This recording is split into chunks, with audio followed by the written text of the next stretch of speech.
The typical sounds of the East Brainerd ball fields. Multiple call shots fired. Disrupted on a Friday night in late March. Advising there's a lot of kids on scene out there. Broadcastified dispatch audio gives us a glimpse at the chaos. Shooting at a ball field.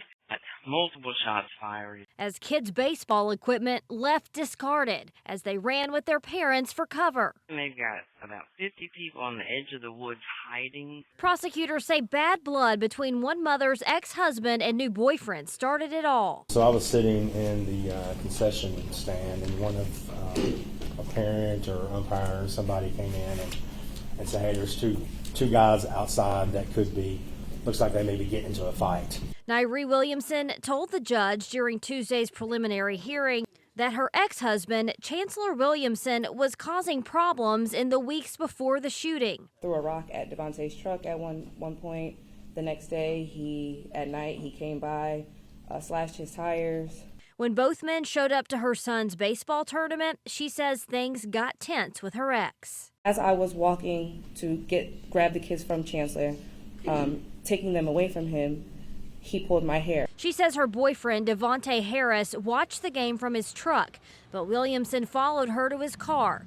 That's when the East Brainerd Youth Association's president says Harris jumped out of the vehicle. Mr. Harris pulls up his shirt, shows his gun, and I was like, no, we're not going to do that, we're not going to do that. The next thing I know, there's pop, and then I get away. Told everybody, hey, let's get down, everybody take cover. And Mr. Williamson pulls his shirt up and says, hey, I've just been shot, I've been shot.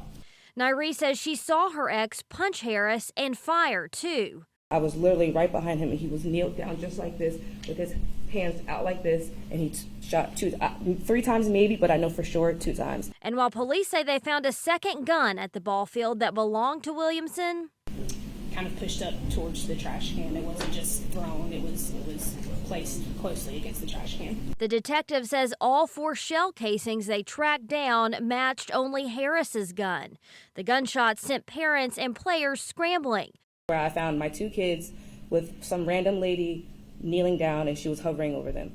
But the judge pointed out this didn't just affect this family. This was a shootout in the parking lot of the ball field where there's hundreds of people. And the only 4 shell casings that were recovered were Mr. Harris. There were no shell casings anywhere else.